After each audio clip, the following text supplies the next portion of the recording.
নমস্কার, সবাইকে স্বাগত জানাই এসো গল্প শুনি বাই প্রকৃতিলীনা চ্যানেলে। এতদিন ধরে আমরা শুনছিলাম হ্যারিয়েট বিচার স্টো রচিত কালোজয়ী উপন্যাস আঙ্কেল টমস কেবিন। আজকে শোনাতে যাচ্ছি আঙ্কেল টমস কেবিনের ষষ্ঠ তথা অন্তিম পর্ব। কেমন লাগলো তোমাদের আগের পর্বগুলি? যদি ভালো লাগে তাহলে লাইক শেয়ার করতে ভুলবে না। আর হ্যাঁ, অনেকেই গল্প শুনছো কিন্তু সাবস্ক্রাইব করছো না। তোমরা সাবস্ক্রাইব করলে আমার উৎসাহ আরও বাড়বে, আরও নতুন নতুন গল্প শোনাতে পারবো। সেই জন্য অনুরোধ রইল, সাবস্ক্রাইব করে দিও এবং সেই সঙ্গে বেল বাটনটিতেও ক্লিক করে দিও, যাতে নতুন গল্পের খবর সঙ্গে সঙ্গে পৌঁছে যায় তোমাদের কাছে। তাহলে আর বেশি দেরি না করে চলো শুরু করা যাক। হ্যারিয়েট বিচার স্টো রচিত আঙ্কেল টমস কেবিন, অষ্টাদশ পরিচ্ছেদ, আত্মাহুতি। ইতিমধ্যে তুলোর আবাদে আর এক কাণ্ড ঘটে গেল। অত্যাচার সইতে না পেরে কেসি আবার পালালো। তার সঙ্গে এমিলিনও পালিয়ে গেল। পালিয়ে যাবার আগের রাতে তারা দুজনে চুপি চুপি টমের কাছে নিজেদের সংকল্পের কথা বলল। কিভাবে, কোন পথ দিয়ে তারা পালাবে তাও তারা টমের কাছে গোপন রাখল না। এরপর তারা টমকেও তাদের সঙ্গে পালিয়ে যেতে বলল। টম বললেন, না বোন, আমি এখান থেকে পালিয়ে যেতে পারবো না। আমি পালিয়ে গেলে বাকি যারা এখানে থাকবে তাদের ওপর চলবে নির্মম অত্যাচার। তাদের বিপদে ফেলে আমি নিজেকে বাঁচাবো না। তোমরা যখন যাবে ঠিক করেছো, তখন বরং চলে যাও। তোমাদের যাত্রাপথ নিরাপদ হোক, এটাই আমি সব সময় ভগবানের কাছে প্রার্থনা করব। কেসি ও এমিলিনের পালানোর খবর শুনে সাইমন রেগে টং হয়ে গেল। সে জানতো কেসি ও এমিলিন মাঝে মাঝে রাতে লুকিয়ে টমের সঙ্গে দেখা করত। তাই সে ধরে নিল যে টমের সঙ্গে পরামর্শ করেই ওরা দুজনে পালিয়েছে। সাইমনের সমস্ত রাগ গিয়ে পড়ল টমের ওপর। সাইমনের মনে টমের বিরুদ্ধে আগে থেকেই পর্বত প্রমাণ আক্রোশ জমা হয়ে উঠেছিল। এবার কেসি ও এমিলিনের পালানোর ব্যাপারে তার সীমা ছাড়িয়ে আত্মপ্রকাশ করার সুযোগ পেল। সাইমন ঠিক করল, এবার টমকে বাগে আনতে না পারলে তাকে জানে খতম করে তবে ছাড়বে। কেসি আর এমিলিনের পালানোর ব্যাপারে সহায়তা করার সন্দেহে সাইমন যে টমের জন্য কি ভীষণ শাস্তির ব্যবস্থা করেছে সে বিষয়ে টমের কোনো ধারণাই ছিল না।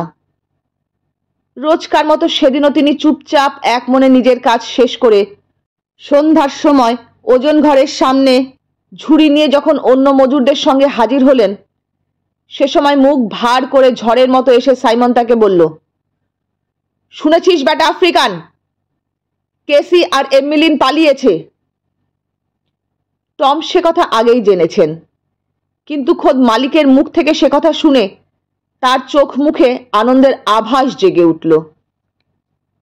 সাইমন নজর করল টমের মুখে সেই নীরব আনন্দের জৌলুস।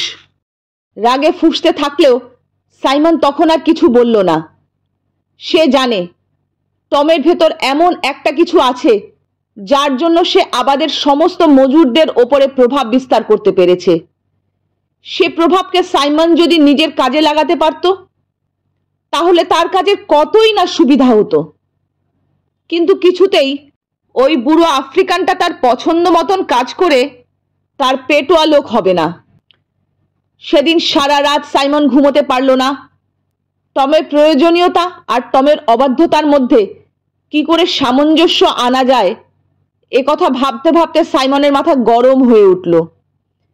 তার আবাদে তার বুটের তলায় একটা অতি নগণ্য আফ্রিকান তাকে তুচ্ছ-তাচ্ছিল্য করবে, সাইমন তা কিছুতেই সইতে পারে না। সাইমন ঠিক করে ফেলল, কাল চারিদিকে বুলডগ আর লোকজন পাঠিয়ে কেসি আর এমিলিনের খোঁজ করবে। তাদের যদি ধরতে পারে ভালো, আর যদি ধরতে না পারে তাহলে টমকে ও জানে খতম করে তবে সে আবাদের অন্য কাজে হাত দেবে। টমের এ অবাধ্যতা সাইমন আর কিছুতেই সইবে না। পরের দিন সকাল থেকেই কেসি ও এমিলিনকে খুঁজে বের করবার জন্য তোলপাড় শুরু হয়ে গেল। বুলডগগুলোকে ওদের ফেলে রেখে যাওয়া কাপড়ের গন্ধ শুকিয়ে ছেড়ে দেওয়া হলো। সঙ্গে সঙ্গে যমদূতের মতো সাম্বো আর কুইম্বোকে নিয়ে সাইমন তাদের পেছনে পেছনে বেরিয়ে পড়ল। বুলডগেরা আবাদের শেষ সীমানায় জলাভূমির মধ্যে নেমে চেঁচামেচি শুরু করলো। সাইমন বুঝল ওরা জলাভূমির মধ্যে লুকিয়ে রয়েছে। বিস্তীর্ণ জলাভূমি, তার মাঝে একটা পুরনো ভাঙা পোড়ো বাড়ি। ভূতের বাড়ি বলে ওটার দুর্নাম আছে। ভূতের ভয়ে কেউ ওই বাড়ির ধারে কাছে ঘেঁষত না। সাইমন যতই দুর্দান্ত হোক না কেন, সেও ভূতকে বড় ভয় করত, তাই হানাবাড়ির ধারে কাছেও সে যেত না।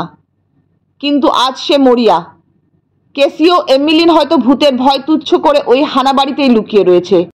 সন্দেহ হতেই সাইমন জলাভূমি পার হয়ে বুলডগ নিয়ে হানাবাড়ির দিকে এগিয়ে গেল, আর সাম্বো ও কুইম্বো ছুটল তাদের পেছন পেছন। সাইমনের সন্দেহ মিথ্যা ছিল না। কেসি জানতো সাইমন ভূতের ভয়ে হানাবাড়ির দিকে কখনো পা দেবে না। তাছাড়া বুলডগগুলো জলের মাঝে খেই হারিয়ে ফেলে তাদের খুঁজে পাবে না। তাই অনেক ভেবে চিনতে কেসি ও এমিলিন জলাভূমির ভেতরে ওই হানাবাড়িতে ভূতের ভয় তুচ্ছ করে আশ্রয় নিয়েছিল। পালাবার সময় তারা কয়েকদিনের খাবারও একটা পুটলির মধ্যে মজুত করে রেখেছিল। ভেবেছিল কয়েকদিন হানাবাড়িতে কাটিয়ে সুযোগ বুঝে রাতের অন্ধকারে তারা দুজনে আরো দূরে পালিয়ে যাবে। বুলডগদের নিয়ে সাম্বো ও কুইম্বোর সাথে সাইমনকে হানাবাড়ির দিকে ছুটে আসতে দেখে তারা ভয়ে কাতর হয়ে পড়ল। এবার কি উপায় হবে? হে ঈশ্বর, তুমি কি আমাদের সাহায্য করবে না? এমিলিনের কাতর স্বর শুনতে পেল কেসি। এমিলিনের পালাবার অভিজ্ঞতা নেই বলেই সে সহজে বিচলিত হয়ে পড়ল। কিন্তু কেসি এ ব্যাপারে পুরনো পাপী।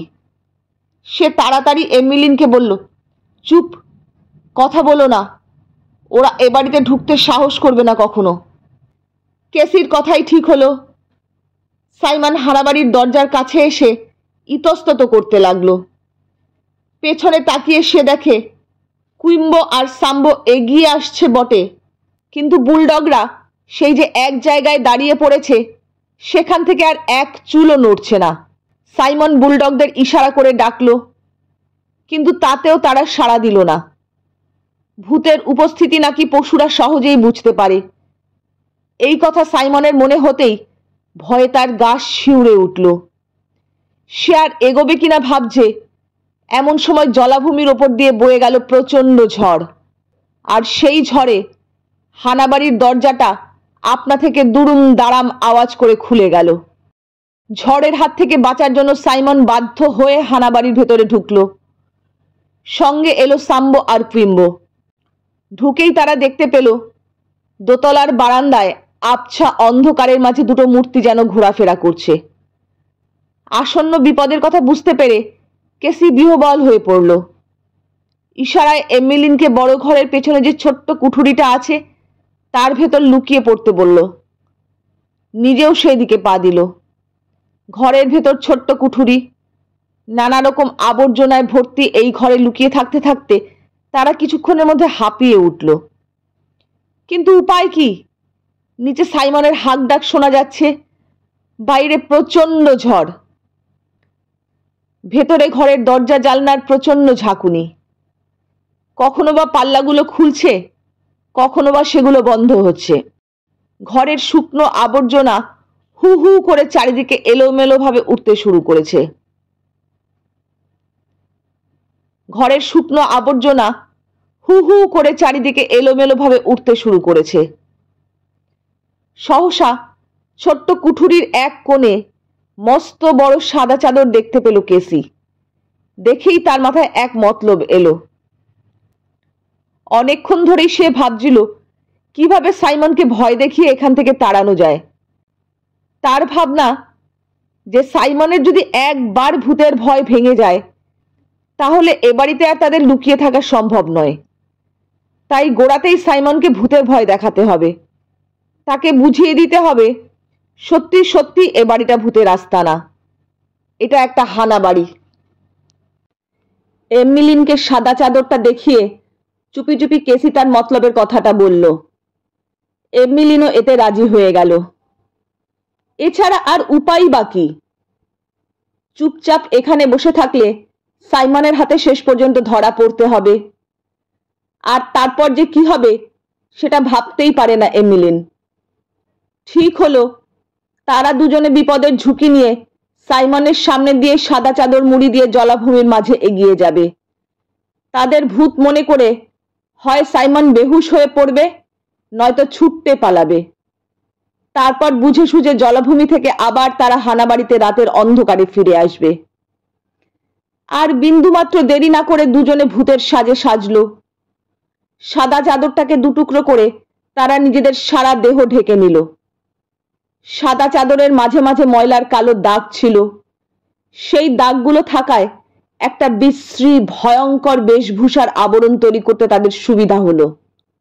ঘরের এক কোণে কিছু পুরনো ময়লা তুলো ছিল, তা দিয়ে ভূতের দাড়ি গোফের মতন কিছু একটা করা হলো। এবারে ভূতের বেশে তারা বড় বড় পা ফেলে হি হি করে হাসতে হাসতে ও নাকি সুরে কথা বলতে বলতে ওপরের সিঁড়ি দিয়ে নামতে থাকলো। কখনো বা তারা ধেই ধেই করে নাচতে থাকলো। ভূতের মতো দুটো মূর্তিকে সিঁড়ি দিয়ে নাচতে নাচতে নিচে নামতে দেখে দুর্দান্ত শক্তিমান শয়তান সাইমন যেন তার সকল ক্ষমতা হারিয়ে ফেলল। সে ভয়ে পিছু হটতে লাগলো। তারপর দরজার চৌকাঠ পার হয়ে পিছন ফিরে চো চো দৌড়। কোনো দিকে না তাকিয়ে ছুটে গেল বুলডগদের কাছে। সাম্বো আর কুইম্বো দেখতে পেয়েছে ভূত দুটোকে, তাই তারাও কোনো দিকে না তাকিয়ে মনিবের পিছু পিছু ছুটল। এভাবে নিজেদের বুদ্ধির মার প্যাচে কেসি আর এমিলিন সাইমনের হাত থেকে মুক্তি পেল। কয়েকদিন হানাবাড়িতে লুকিয়ে থাকার পর তারা রাতের অন্ধকারে স্বাধীন জীবনের আকাঙ্ক্ষা নিয়ে অজানা অনিশ্চিতের পথে পাড়ি দিল। যেতে হবে তাদের মার্কিন যুক্তরাষ্ট্রের বাইরে, যেখানে মানুষের আত্মা মানুষের অত্যাচারে পদদলিত হয় না, যেখানে মানুষের ব্যক্তিসত্তাকে সম্মান দেয়া হয়, যেখানে মানুষের অধিকারকে স্বীকার করা হয়। ওদিকে নিজের আস্তানায় ফিরে এসে সাইমন কয়েক বোতল মদ শেষ করে নিজেকে চাঙ্গা করে তুলল। তারপর সাম্বোকে হুকুম করলো, ওই টম ব্যাটাকে এখানে ধরে নিয়ে আয়। সে ব্যাটা ওদের পালাবার সব খবর আগে থেকে জানতো। আজ তার গায়ের ছাল চামড়া খসিয়ে সেই চামড়ার ভেতর থেকে সব খবর টেনে বের করব। সাম্বো আর কুইম্বো এই ধরনের হুকুমের অপেক্ষাতেই ছিল। টমের ওপর তাদের রাগ বড় কম ছিল না। টমকে তাদের বিরোধী দলপতি হিসেবেই তারা দেখত। মনিবের হুকুম পাবার সঙ্গে সঙ্গে টমের ডেরায় গিয়ে হাজির হলো তারা। গায়ে জ্বর নিয়ে টম তখন শুয়েছিলেন। মূর্তিমান দুই যমদূতকে দেখে ধীর শান্ত গলায় টম জিজ্ঞাসা করলেন, কি চাও ভাই তোমরা? সঙ্গে সঙ্গে খেকিয়ে উঠল সাম্বো, কি চাই তা বুঝি এখনো টের পাচ্ছিস নে বেটা বুড়ো শয়তান? কেসি আর এমিলিন কোথায় গেছে শিগগির বল। আমি তার আর কি বলবো? কি বলবো মানে? ন্যাকামি করার আর জায়গা পাসনি হারামজাদা। দাঁড়া, তোর ন্যাকামি বের করছি। এই বলে কুইম্বো এগিয়ে গিয়ে সজোরে এক লাথি মারল টমের পিঠে। সাম্বো বলল, বাঁচতে চাস তো এখনো বল, নইলে মালিকের কাছে নিয়ে গেলে তোরা রক্ষে থাকবে না। টম ধীর গলায় উত্তর দিলেন, আমি বলতে পারি না ওদের ব্যাপারে কোনো কিছুই। তার মুখ থেকে একথা বেরোবার সঙ্গে সঙ্গে সাম্বো আর কুইম্বো ঝাঁপিয়ে পড়ল তার উপর। সঙ্গে সঙ্গে শুরু হয়ে গেল অমানসিক প্রহার। টম বুঝতে পারলেন যে শেষ মরণ কামড়ের ভয় তিনি করছিলেন এতদিন, আজ এসছে সময় সেই শেষ মরণ কামড়ের।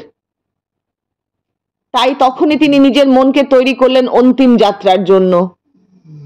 দেহের সমস্ত বাঁধন ছেড়ে আজ দুনিয়ার বাইরে চলে যাবার সংকল্প নিয়ে তিনি মনে মনে শুধু ধ্যান করতে লাগলেন জেরুজালেমের সেই অপরূপ মানুষটিকে, যিনি একদা বিনা অপরাধে হাসি মুখে মানুষের হাত থেকে গ্রহণ করে নিয়েছিলেন চরমতম নির্যাতন। নিঃশেষে টম আজ নিজেকে সমর্পণ করে দিলেন যিশুর হাতে। সঙ্গে সঙ্গে তার মনে ভয়ের বদলে জেগে উঠল এক দুর্বার অভয় শক্তি। সাম্বো কুইম্বোর নির্যাতন, সাইমনের চাবুক সেখানে আনতে পারে না তার মনে এতটুকু দুর্বলতা। টমকে টেনে হিচড়ে সাম্বো তাকে সাইমনের সামনে লাথি মেরে ফেলে দিল। টম মুখ থুবড়ে মাটিতে পড়ে যান, কিন্তু কাঁদেন না। সে অবস্থায় উঠে হাঁটু মুড়ে তিনি বসেন। আজ আর তার কোনো ভয় নেই। প্রকাশ্যে জোর গলায় তিনি প্রার্থনা করেন, হে প্রভু, হে দয়াময়, এই আমি তোমার পায়ে নিজেকে সমর্পণ করলাম, তোমার শরণ নিলাম। সাইমন বুনো পশুর মতন চেঁচিয়ে ওঠে, বটে বটে, আজ তোর সঙ্গে তোর ভগবানকেও দেখে নেব। সাইমন আজ নিয়ে এসেছে বুলডগদের শাসন করার জন্য গার্ড দেওয়াওয়ালা চাবুক। কোনো বাজ বিচার না করে সাইমন সে চাবুক টমের দেহের উপর আষ্টে পৃষ্ঠে চালাতে থাকে। চাবুকের ঘায়ে টমের পিঠের চামড়া কেটে মাংস উঠে আসে। সাইমন চাবুক মারে আর চেঁচায়, বেটা শয়তান, সব মজুরদের খারাপ করবে। বল বল, কোথায় কেসি, কোথায় এমিলিন? টম রক্তমাখা দেহে মাটিতে উপুড় হয়ে পড়ে থাকেন নীরবে। বল বল বেটা, বল কোথায় কেসি, কোথায় এমিলিন? চাবুক মারতে মারতে চেঁচায় সাইমন। অতি কষ্টে টম বলেন, আমি আমি তাদের কথা কিছুই জানি না, কিছুই বলতে পারবো না। বলতেই হবে তোকে, বল সাম্বো, কুইম্বো। সাইমন এক নাগাড়ে চাবুক চালিয়ে ঝিমিয়ে পড়ে। তখন সাম্বো আর কুইম্বো একে একে শুরু করে এলোপাথারি চাবুকের মার টমের সারা দেহের ওপর। টমের দেহখানা ধীরে ধীরে রক্তমাখা মাংসপিণ্ডে পরিণত হলো। সাইমন তখন হুকুম করে, সাম্বো থাম, এই বেটা টম, এবার বল, এখন থেকে আমার কথা মানবি কিনা? টম তখন মরণের পথে পাড়ি দিয়েছেন। সেই অবস্থাতেও টম বলেন, আমি আমি জীবনে একজন প্রভুকে জানি, তাকেই আমি মেনে এসেছি এতদিন, তাকেই আমি বরাবর মানব। তুমি আমার দেহের মালিক। তুমি যদি আমার কাছে কাজ চাও, দেহের সমস্ত শক্তি দিয়ে তোমার কাজ করব। তুমি যদি আমার দেহের শ্রম চাও, তো আমার দেহের শেষ রক্তবিন্দু দিয়ে তোমার জন্য খাটব। কিন্তু আমার মনের মালিক হচ্ছেন আমার একমাত্র প্রভু যিশু। এসব কথা বলার সঙ্গে সঙ্গেই অসাড় হয়ে পড়ে টমের দেহ। তার জীবনের স্পন্দন আর বোঝা যায় না। সে নিস্পন্দতার সামনে সাম্বো আর কুইম্বো পর্যন্ত আর চাবুক নিয়ে এগোতে সাহস করে না। সাইমন গম্ভীরভাবে বলে, নিয়ে যা বেটাকে। যদি আফ্রিকানটা মরে যায়, গর্তে লাশ ফেলে দিবি। সাম্বো আর কুইম্বো টমের সেই রক্তমাখা মাংসপিণ্ড তুলে নিয়ে যায়। ঊনবিংশ পরিচ্ছেদ। George Shelby. টম যখন সাইমন লেগ্রির তুলোর আবাদে হাড় ভাঙা পরিশ্রম করে দিনে দিনে মৃত্যুর পথে এগিয়ে চলেছেন, সে সময় শেলবি পরিবারে অনেক পরিবর্তন ঘটে গেছে। মিস্টার শেলবি মারা গেছেন। তার ছেলে জর্জ এখন আর বালক নন, সে এখন সুদর্শন এক যুবক। তাদের অবস্থা আর আগের মতন খারাপ নেই। হেলির কাছে টম ও জিমকে বেচে যে টাকা পেয়েছিলেন, তা দিয়ে দেনা শোধ করার পর মিস্টার শেলবি নিজের প্রগাঢ় চেষ্টায় আবার আর্থিক অবস্থার উন্নতি করেন এবং মৃত্যুকালে তিনি যে ধন সম্পত্তি রেখে যান, সেরকম ঐশ্বর্য ওই অঞ্চলে অনেকেরই ছিল না। বিপুল ঐশ্বর্যের মধ্যে থেকেও মিসেস শেলবির মনে সুখ ছিল না। তার সবসময় মনে হতো টমের কথা। টমের খোঁজ পাবার জন্য বহু চেষ্টাই তিনি করেছিলেন, কিন্তু তার সব চেষ্টাই বিফল হয়ে যায়। টমের খোঁজ তিনি পাননি। হেলির কাছ থেকে হাত ফেরত হতে হতে টম যে কোথায় কার কাছে গিয়ে পড়েছেন, শত চেষ্টাতেও সে খবর তিনি জানতে পারলেন না। তারপর জর্জ বড় হলে সেও শুরু করলো টমের খোঁজ, কিন্তু জর্জও টমের খোঁজ পেল না শত চেষ্টাতেও। টমকে হারিয়ে মিসেস শেলবি যে দুঃখ পাচ্ছিলেন, তা খানিকটা লাঘব তিনি করলেন টমের স্ত্রী ক্লোকে কৃতদাসত্ব থেকে মুক্তি দিয়ে। এর ফলে ক্লো শেলবি পরিবারের থেকে স্বাধীনভাবে টাকা পয়সা রোজগারের জন্য দিন রাত পরিশ্রম করতেন। শহরে শাকসবজি ও মুরগির ডিম বেচে এবং বাড়িতে সেলাইয়ের কাজ করে ক্লো যা রোজগার করতেন তার সবটাই জমাতেন। ক্লোর ইচ্ছে ছিল তার জমানো টাকা দিয়ে কৃতদাসত্ব থেকে টমের মুক্তির পরোয়ানা কিনে নেবেন। ক্লোর এসব কাজে মিসেস শেলবি খুব উৎসাহ দিতেন। যদিও মিসেস শেলবির ইচ্ছে ছিল যে টমের মুক্তির জন্য যা টাকার দরকার তার সবটাই তিনি নিজে দেবেন, তবুও তিনি ক্লোকে টাকা রোজগার করার সংকল্প থেকে বিরত করেননি। কেননা মনের অশান্তি দূর করার জন্য ক্লোকে কাজের মধ্যে ডুবিয়ে রাখা একান্ত দরকার ছিল। ক্লো এবং মিসেস শেলবি দুজনেই কিন্তু তখনও আশা রাখেন যে টমের খোঁজ তারা একদিন না একদিন পাবেনই। জর্জকে মিসেস শেলবি তাই টমের কথা প্রায় মনে করিয়ে দিয়ে জিজ্ঞাসা করেন, টমের খোঁজ নেওয়ার কি ব্যবস্থা করলে জর্জ? জর্জ বলে, আমি চারিদিকে লোক পাঠিয়েছি টম কাকার খোঁজ আনতে। হেলি কি বলল? সে কিছুই বলতে পারল না। সে বললে, আমাদের কাছ থেকে টম কাকাকে কেনার কয়েকদিন পরেই সে তাকে স্টিমারে বসে নিউ অরলিয়েন্সের একজন ভদ্রলোকের কাছে বেচে দিয়েছিল। টম কাকার সম্বন্ধে এর বেশি সে আর কিছুই জানে না। নিউ অরলিয়েন্সের সেই ভদ্রলোকের বাড়িতে কি খোঁজ নিয়েছিলে? নিয়েছিলাম মা, কিন্তু সেখানেও টম কাকাকে পেলাম না। শুনলাম সেই ভদ্রলোক মারা যাবার পর তার স্ত্রী টম কাকাকে নাকি বেচে দিয়েছেন, কিন্তু কার কাছে এবং কিভাবে টম কাকাকে বেচে দিয়েছেন সেসব খবর তিনি কিছুতেই আমাদের জানাতে চান না। কেন? তা তো বলতে পারি না। কিন্তু জর্জ, আমি যে টমকে কথা দিয়েছিলাম আবার আমি তাকে আমাদের বাড়িতে ফিরিয়ে আনব, আমার সে কথা কি তাহলে মিথ্যে হয়ে যাবে? কেন মিথ্যে হবে মা? তোমার কথা আমি যেমন করে পারি রাখব। তাছাড়া টম কাকার জন্য আমারও কি কম দুঃখ হয়? আমার মনে পড়ে ছেলেবেলার সব কথা, মনে পড়ে টম কাকার সেই ছোট্ট কুটিরখানার কথা। টম কাকা আমাকে কত আদর করতেন। তার কোলে পিঠে চড়েই তো আমি মানুষ হয়েছি। তারপর আরেকটু বড় হলে টম কাকাকে আমি যখন সবে এবিসিডি শেখাচ্ছি, সেই সময় হেলি তাকে কিনে নিয়ে যায়। হ্যাঁ বাবা, ঠিক ওই সময় দেনার দায়ে নিতান্ত নিরুপায় হয়ে তোমার বাবা টমকে হেলির কাছে বেচে দেন। সবই আমি জানি মা, আমাকে আর বলতে হবে না কিছুই। আরো কিছু বলতে হবে বাবা। তুমি হয়তো জানো না টমের স্বভাব। সমস্ত অত্যাচার তিনি মুখ বুজে সইবেন, কখনো তার মুখ থেকে কোনো প্রতিবাদই বের হবে না। এরকম লোকেরা যদি বদমাইশ মনিবের হাতে পড়ে তাহলে তাদের লাঞ্ছনার শেষ থাকে না। হয়তো টমের কপালেও জুটেছে সেরকম লাঞ্ছনা, হয়তো হয়তো অত্যাচারী মালিকের হাতে। এ পর্যন্ত বলেই মিসেস শেলবির কণ্ঠ রোধ হয়ে এলো। দু চোখ ছাপিয়ে উঠল অশ্রু। ফোঁটা ফোঁটা করে সেই চোখের জল গড়িয়ে পড়তে লাগলো তার গাল বেয়ে। মায়ের চোখে জল দেখে জর্জের চোখেও জল এসে গেল।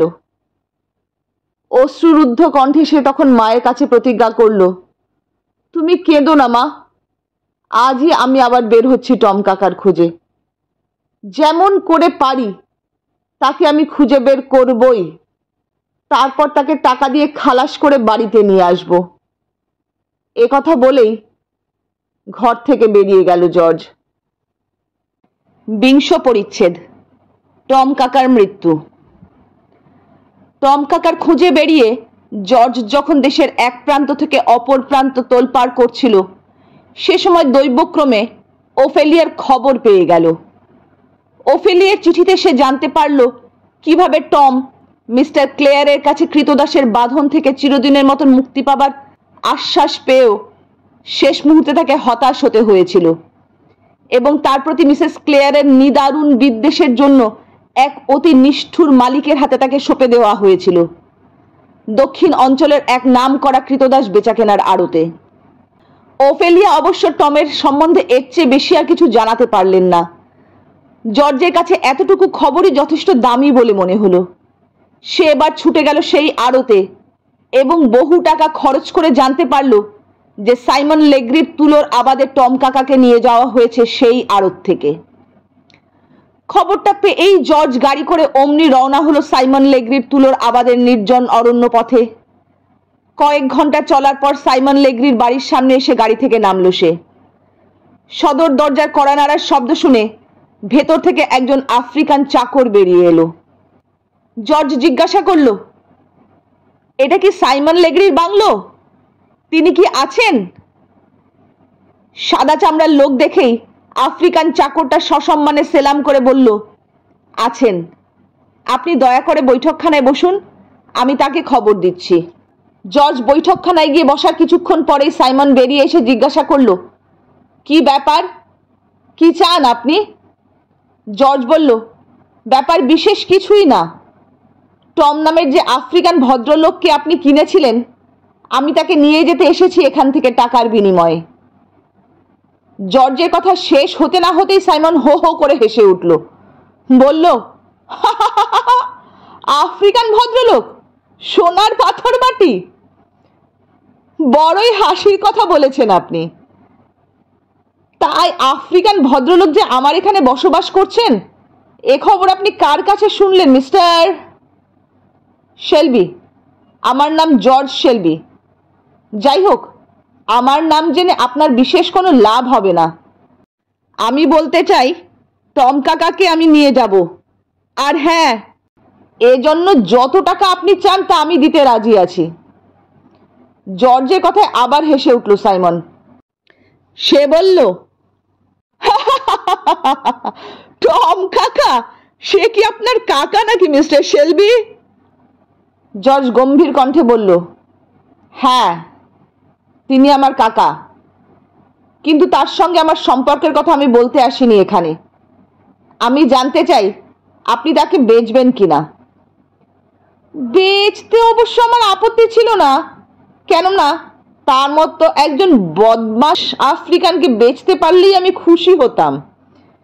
কিন্তু কিন্তু আবার কি মিস্টার লেগ্রি? জর্জের কথায় ফুটে ওঠে তীব্র উৎকণ্ঠা। মরা মানুষকে আমি বেচি নে, এই বলে সাইমন পিশাচের মতন হেসে উঠল।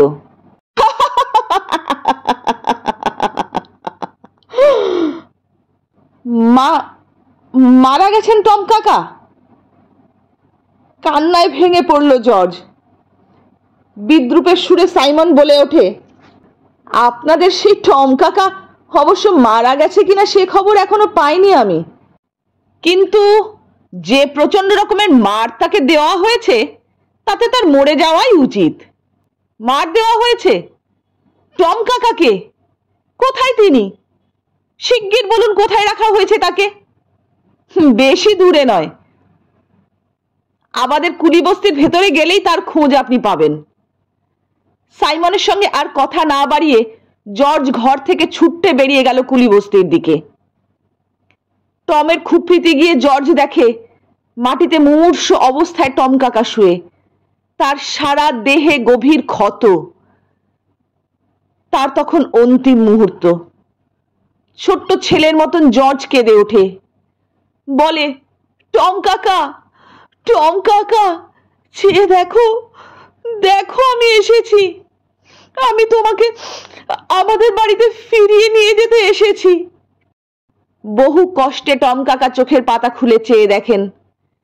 সামনের জর্জকে দেখে সেই মরণ যাতনার মধ্যে টম কাকার মুখে আনন্দের হাসি ফুটে ওঠে। ক্ষীণ কণ্ঠে তিনি বলেন,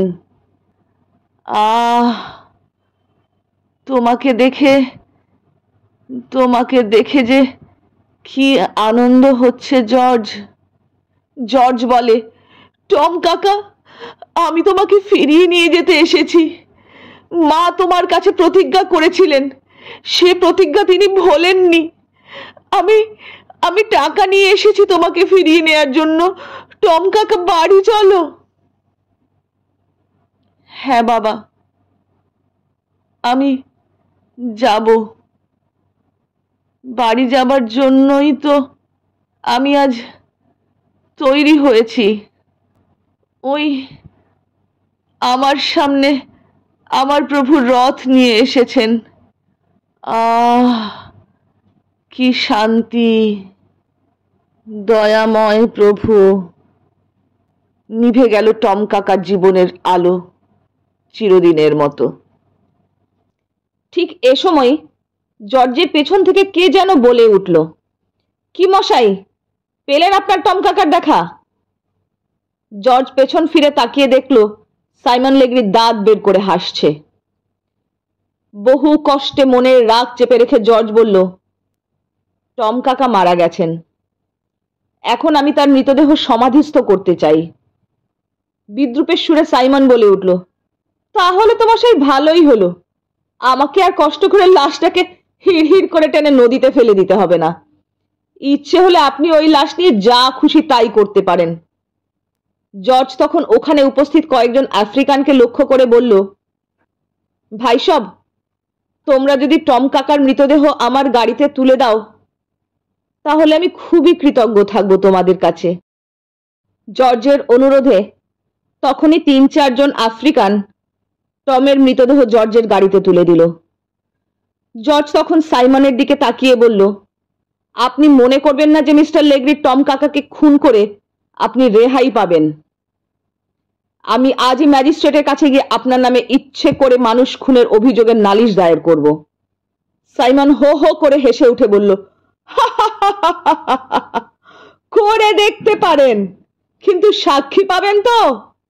মনে রাখবেন, অভিযোগ মিথ্যে প্রমাণিত হলে আমিও আপনার নামে পাল্টা মামলা দায়ের করতে পারি আমার নামে মিথ্যে অভিযোগ এনেছেন বলে। জর্জের আর সহ্য হলো না। তখন সে খপ করে সাইমনের কলারটা চেপে ধরে তার মুখে ঘুষির পর ঘুষি চালাতে লাগলো। আচমকা মারধরের জন্য সাইমন ঘাবড়ে গেল। গোটা কয়েক ঘুষি পড়তেই সে ধানের বস্তার মতন ধপাস করে পড়ে গেল। জর্জ তার দিকে ফিরে না তাকিয়ে তাড়াতাড়ি গাড়িতে গিয়ে উঠল। ঘন্টা 2 পরের কথা।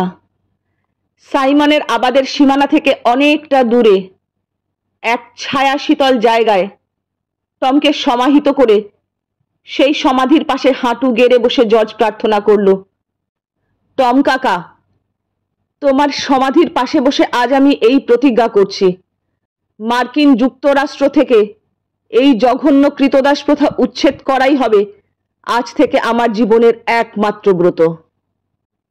এ কথা বলার সঙ্গে সঙ্গেই তার চোখ দুটো অশ্রু সজল হয়ে উঠল। তারপর টস টস করে সেই অশ্রুরাশি গড়িয়ে পড়তে লাগলো তার গাল বেয়ে। বাড়িতে ফিরে এসে জর্জ তার মায়ের কাছে চোখের জল ফেলতে ফেলতে টম কাকার অন্তিম পরিণতির কথা বলল। টমের কথা শুনে মিসেস শেলবির 2 চোখ দিয়ে টপ টপ করে জল পড়তে লাগলো। অবশেষে মিসেস শেলবি একটু শান্ত হলে জর্জ বলল, মা, কালই আমি আমার বাড়ির সমস্ত কৃতদাসকে মুক্তি দিয়ে দেব। এতে কি তোমার মত আছে? মিসেস শেলবি ধরা গলায় বললেন, এতে আমার কোনো আপত্তি নেই জর্জ। আমার মনে হয় মার্কিন যুক্তরাষ্ট্র থেকে এই জঘন্য প্রথা যত তাড়াতাড়ি দূর হয় ততই মানব সমাজের মঙ্গল। মায়ের মতামত জেনে জর্জ তার পরদিনই এক জনসভা আহ্বান করে সেই সভায় দাঁড়িয়ে মুক্ত কণ্ঠে ঘোষণা করল, আমি আমাদের বাড়ির প্রত্যেক কৃতদাসীকে আজ থেকে মুক্তি দিলাম। এরপর থেকে ওরা হবে স্বাধীন মানুষ। এ কথা বলেই জর্জ একে একে তার দাসীদের ডেকে তাদের হাতে ফিরিয়ে দিতে লাগলো দাসত্বের দলিলগুলো। উপসংহার। টম কাকার মৃত্যুর কয়েকদিন বাদে 2 জন মহিলার সাথে জর্জ শেলবির আলাপ হলো স্টিমারের ডেকে। ওদের মধ্যে একজন আসছিলেন প্যারিস থেকে। সেই মহিলার নাম মাদাম দা খাও। কথায় কথায় জর্জ জিজ্ঞাসা করল, আপনি এদিকে কোথায় চলেছেন মাদাম দা খাও? কেন্টাকিতে। কেন্টাকিতে? সেখানে কে আছে আপনার? এ প্রশ্ন শুনে মাদাম দা খাওয়ের মনে হলো জর্জ নিশ্চয়ই কেন্টাকির লোক। তাই তিনি পাল্টা প্রশ্ন করলেন, আপনার বাড়ি কি কেন্টাকিতে? হ্যাঁ। তাহলে তো ভালোই হলো। কেন্টাকিতে আমার ভাই থাকে, তার খোঁজ করতেই আমি বেরিয়েছি। আচ্ছা, আপনি মিস্টার জর্জ হ্যারিস নামে কোনো লোককে চেনেন কি? চিনি বই কি। সে কে হয় আপনার? আমার ভাই। বলেন কি, জর্জ হ্যারিস আপনার ভাই? আপনার নাম কি এমিলি? জর্জের এই প্রশ্নে মাদাম দা খাওয়ের চোখে জল এসে গেল। তিনি বললেন, হ্যাঁ, আমি সেই হতভাগিনী এমিলি। কিন্তু আপনি আমার নাম জানলেন কি করে বলুন তো? জর্জ বলল, আপনার ভাইকে আমি ভালোভাবে চিনি, আর তার কাছ থেকেই আপনার নাম আমি জেনেছি। সে প্রায়ই বলতো এমিলি নামে তার এক দিদি আছে, কিন্তু সেই দিদি যে কোথায় আছে তা সে জানে না।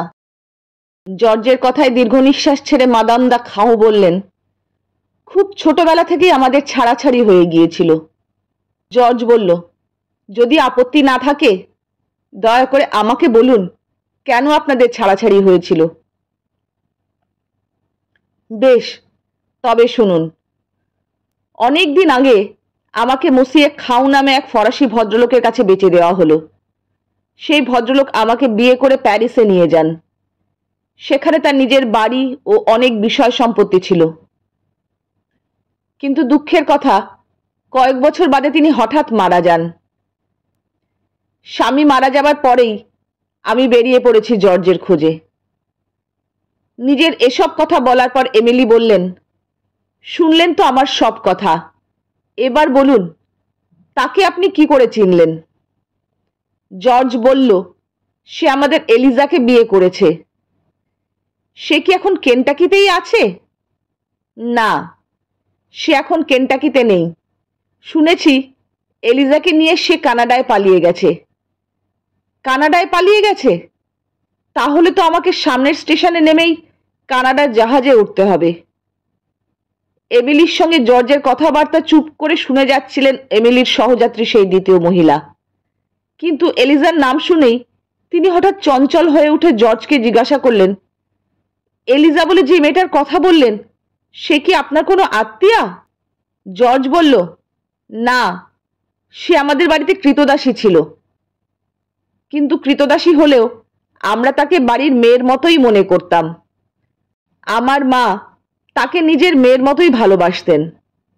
তাছাড়া সত্যি বলতে কি, জর্জ হ্যারিসের সঙ্গে বিয়েও দিয়েছিলেন আমার মা। জর্জের কথা শুনে সেই মহিলা আবার প্রশ্ন করলেন, আচ্ছা, এই এলিজাকে কার কাছ থেকে কেনা হয়েছিল জানেন কি? জর্জ জবাব দিল, এলিজাকে কেনা হয়েছিল সাইমন লেগ্রি নামে এক দাস ব্যবসায়ীর কাছ থেকে। জর্জের মুখ থেকে একথা শোনার সঙ্গে সঙ্গে সেই মহিলা করুণ আর্তনাদ করে বেহুশ হয়ে পড়লেন। ব্যাপার দেখে জর্জ আর এমিলি তাড়াতাড়ি তাকে কেবিনের বিছানায় শুইয়ে দিয়ে চোখে মুখে জলের ঝাপটা দিতে লাগলো।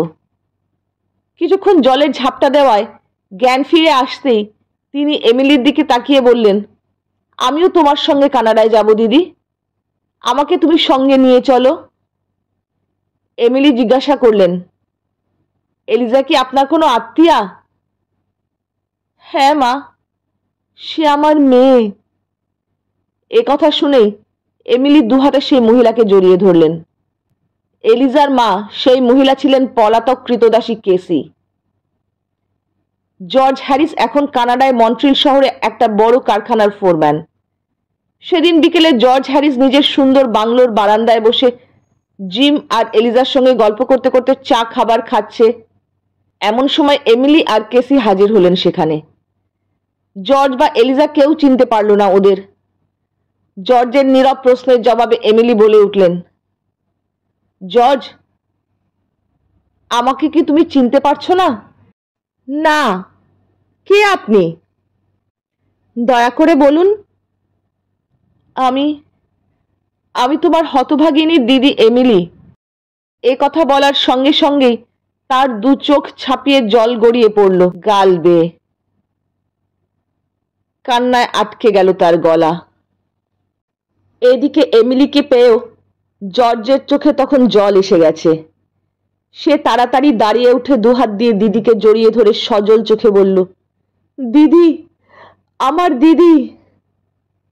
এই দৃশ্য দেখে এলিজার চোখেও জল এসে গেল। কিন্তু তার জন্য যে আর এক বিস্ময় লুকিয়ে ছিল সে খবর সে তখনও জানত না।